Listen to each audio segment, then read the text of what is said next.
نحمده ونصلي على رسوله الكريم أما بعد.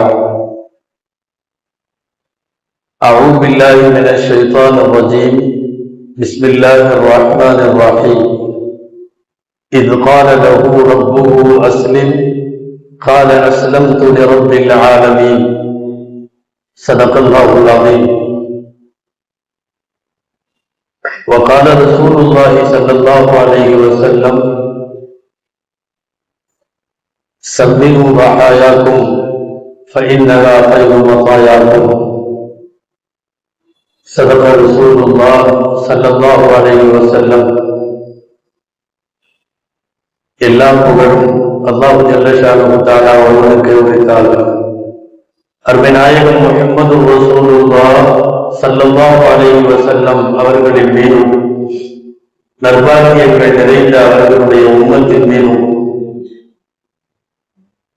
குறிப்பாக நம் அனைவர் மீதும் எல்லாம் வல்ல அல்லாஹ்வின் நல்லதும் என்றென்றும் நிறைவாக உண்டாவதாக. ஆமீன்.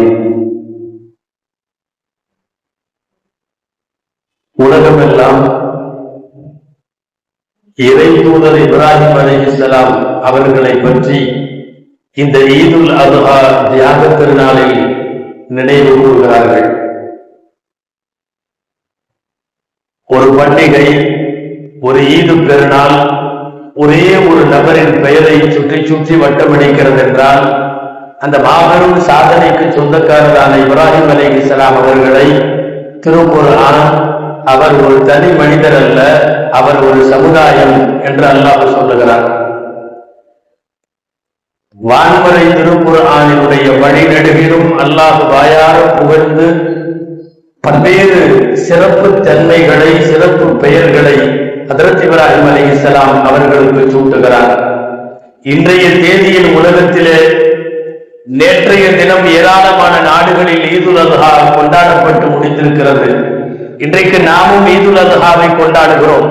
அடுத்து வரக்கூடிய 3 நாட்கள் ஐயாமுத் தஷ்ரீக் என்று சொல்லக்கூடிய சிறப்பிற்குரிய நாட்கள். இந்த நாட்களில் எல்லாம் உலகத்தினுடைய ஒரு பள்ளிவாசல் கூட, உலகத்திலே ஒரு மெம்பர் கூட, மெஹராப் கூட இப்ராஹிம் என்கிற பெயரை உச்சரிக்காமல் இந்த நாட்களை கடந்துவிட முடியாது என்பது அவருடைய மகத்தான சாதனைக்கு அடையாளம். உலகத்தில் முஸ்லிம்கள் மட்டுமல்ல, மிக பெரும்பான்மையாக உலகத்திலே பல்வேறு இடங்களிலும் வசிக்கிற கிறிஸ்தவர்கள், ஒரு காலத்தில் வேதக்காரர்கள் என்று சொல்லப்பட்ட யூதர்கள் எல்லாரும் இப்ராஹிம் அலைஹிஸ்ஸலாம் எங்களை சார்ந்தவர் என்று போட்டி போட்டுக் கொள்ளுகிறார்கள். உலகத்திலே ஒரு நபியை அவர் எங்க ஆடு என்று சொல்லிக் கொள்ளுவதிலே போட்டி ஏற்படுகிறது என்றால் அது இவர்கள் விஷயம் மட்டும்தான். இப்ராஹிம் அலைஹிஸ்ஸலாம் யூதர்கள் சொல்லுகிறார்கள், கிறிஸ்தவர்கள் மதிக்கிறார்கள், முஸ்லிம்கள் தங்கள் ஆன்மீக தந்தை என்று ஏற்றுக்கொள்ளுகிறார்கள். இப்படி உலகத்திலே இருக்கிற பல்வேறு மதங்களாலும் தலைவராக ஏற்றுக்கொள்ளப்பட்ட ஒரு தகமை மிக்க பண்பாளர் ஹஜ்ரத் இப்ராஹிம் அலைஹிஸ்ஸலாம் அவர்கள் என்ன செய்தார்கள்? அப்படி குர்ஆனில் முதல் ஜுஸுவிலே அல்லாஹ் ஒரு வார்த்தை சொல்லுகிறார். அந்த ஒற்றை வார்த்தையிலே இப்ராஹிம் அலைஹிஸ்ஸலாமை நாம் முழுமையாய் புரிய முடியும். இத் கால லஹு ரப்புஹு அஸ்லிம்.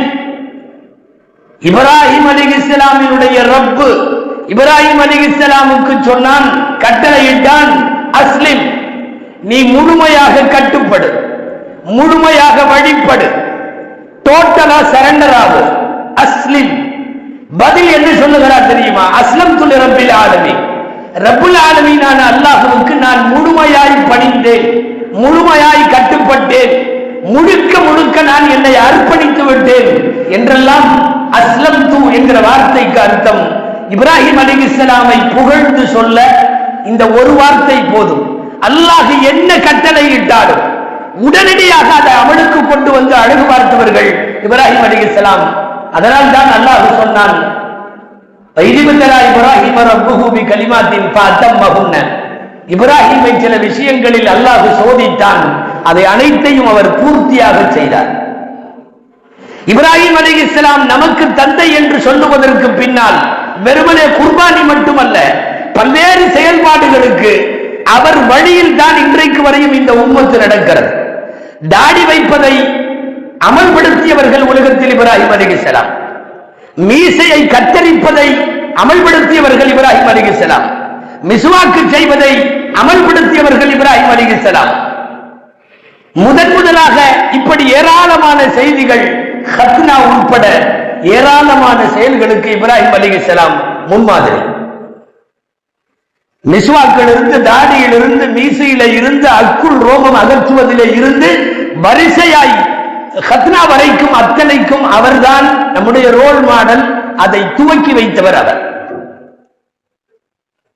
ஹத்னா செய்யுமாறு அல்லாஹ் உத்தரவிட்ட போது வயது 80. உங்களுக்கு தெரியும், வயது 80. அல்லாஹ் ஆணையிட்ட உடனே மூர்க்கத்தனமான ஒரு இரும்பாயுதத்தை எடுத்துக்கொண்டு அந்த செயலிலே இறங்கினார். ஹத்னாவும் செய்து முடித்ததற்கு பிறகு ரப்பு சொன்னான், லௌலா அஜ்ஜல்த லிகை தஅரிஃப தரீகல் ஹத்னா, எப்படி ஹத்னா செய்ய வேண்டும் என்று தெரிந்து கொள்வதற்காக கொஞ்ச நேரம் பிற்படுத்தி இருக்கலாமே, கொஞ்ச நேரம் கழிச்சு செஞ்சிருக்கலாமே. ஒரு கூர்மை இல்லாத முரட்டுத்தனமான இரும்பை எடுத்துக்கொண்டு அவ்வாறு ஈடுபட்டு விட்டீர்களே என்ற போது இப்ராஹிம் அலைஹிஸ்ஸலாம் சொல்லுவார்கள், கரிஹ்து அன் உஅக்கிர அம்ரக யா அல்லாஹ், அல்லாஹ்வே உன் உத்தரவை கொஞ்ச நேரம் பிற்படுத்துவதற்கு நான் வெட்கப்படுகிறேன். உங்களுடைய உத்தரவை கொஞ்ச நேரம் பிற்படுத்தி செய்வதை நான் வெறுக்கிறேன். ஹத்னாவிலே தொடங்கி ஏராளமான செயல்பாடுகளுக்கு ஹஜ்ரத் இப்ராஹிம் அலைஹிஸ்ஸலாம் முன்மாதிரி. அஸ்லிம், கட்டுப்படு, நான் கட்டுப்பட்டேன். இந்த ஒரு பாடம் இப்ராஹிம் அலைஹிஸ்ஸலாமிடமிருந்து நாம் படிக்க வேண்டும். அல்லாஹ் சொல்லிவிட்டான், அவ்வளவுதான், நான் செய்து விட்டேன். இந்த ஒன்னே ஒன்று, வெறும் ஹத்னாவில மட்டுமல்ல, இதோ இன்றைக்கு நாம் நினைவு கூறுகிற மகனை அறுக்கிற நிலையில் ஒரு 3 நாள் கனவு, அவ்வளவுதான். எந்த எதிர்கேள்வி இல்லை, விசாரணை இல்லை, பரிசீலனைகள் இல்லை, ஒன்றும் இல்லை. உடனடியாக அமல். மகனை அறுப்பதற்காக வேண்டி கொண்டு போய் அந்த இடத்தில் வைத்துக் கொண்டு அவர்கள் துணிந்தார்கள் அல்லவா. தன்னை அறுத்து கேட்டால் கூட தந்திருப்பார், அவர் அப்படிப்பட்ட தியாகிதான். ஆனால் தள்ளாத வயதிலே ஒரு எண்ணாத எண்ணமெல்லாம் எண்ணி பெற்றெடுத்த குழந்தையை அறுத்து தர வேண்டும் என்று சொன்ன போதும் தன் மனதை கல்லாக்கி கொண்டு அதே வார்த்தை தான், அஸ்லிம் அஸ்லம் தூ, கட்டுப்படு, நான் கட்டுப்பட்டு விட்டேன். உடனடியாக இறை உத்தரவை செய்வதில் எப்படி நாம் இருக்க வேண்டும் என்பதை காட்டுவதற்கு இப்ராஹிம் அலைஹிஸ்ஸலாம் மட்டும்தான் ஒரு மிகச்சிறந்த முன்மாதிரி. அதனால்தான் இப்படி இறைவனுக்காக ஏராளமான தியாகங்கள் புரிந்த இப்ராஹிம் அலைஹிஸ்ஸலாம் கேட்ட பிரார்த்தனை என்ன தெரியுமா?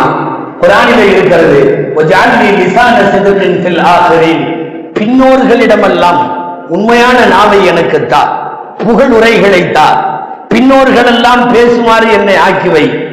அல்லாஹ் அவ்வாறு ஆக்கி வைத்து விட்டதாக சொல்லுகிறார்.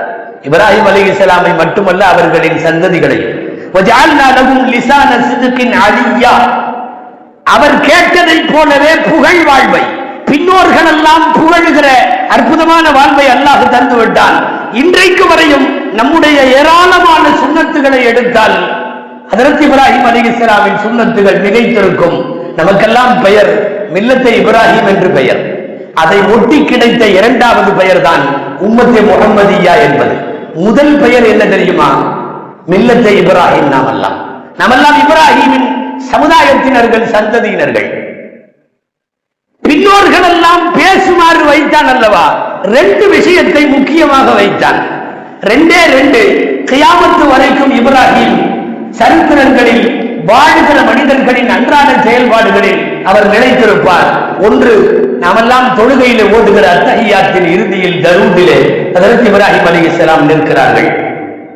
கமா பாரக்த அலா இப்ராஹீம வ அலா ஆலி இப்ராஹீம கமா ஸல்லைத அலா இப்ராஹீம வ அலா ஆலி இப்ராஹீம. கியாமத்து வரை தொழுகை இருக்கும். தொழுகை இருக்கிற போதெல்லாம் இருப்பு இருக்கும்.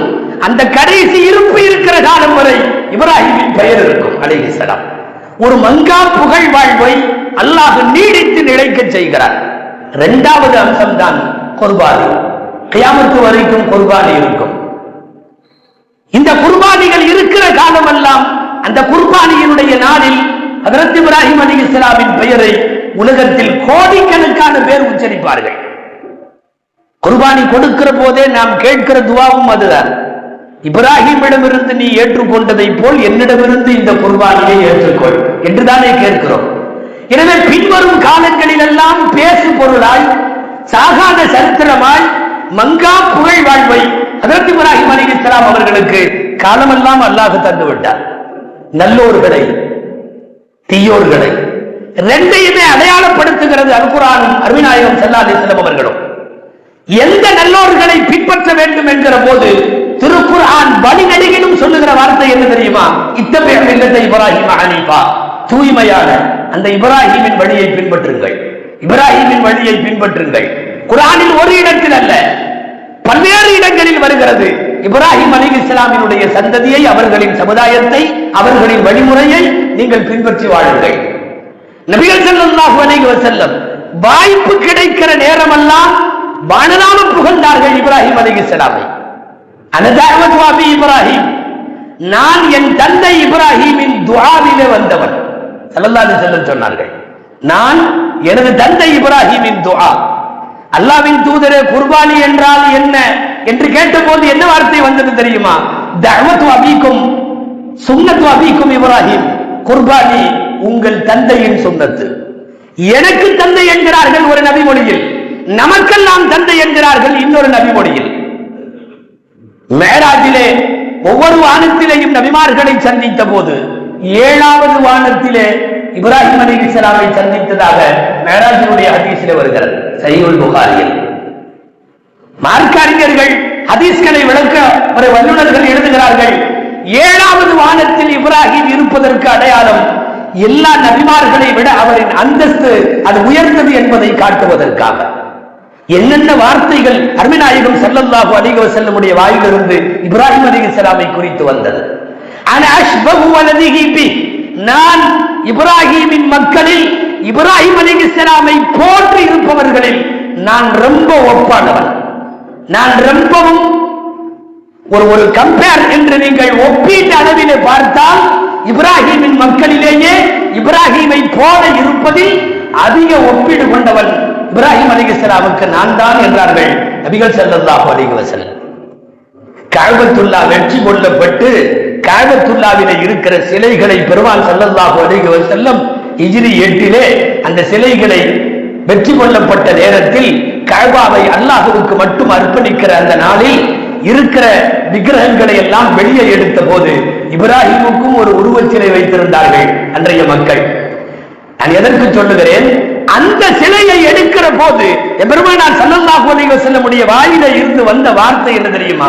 மாலி ஷைഖினா வல் அஸ்லாம், மாலி ஷைഖினா வலில் அஸ்லாம், நம்முடைய ஷேகுக்கும் இந்த சிலைகளுக்கும் என்ன சம்பந்தம் என்று சொல்லி இப்ராஹிமின் உருவத்தை அகற்றினார்கள்.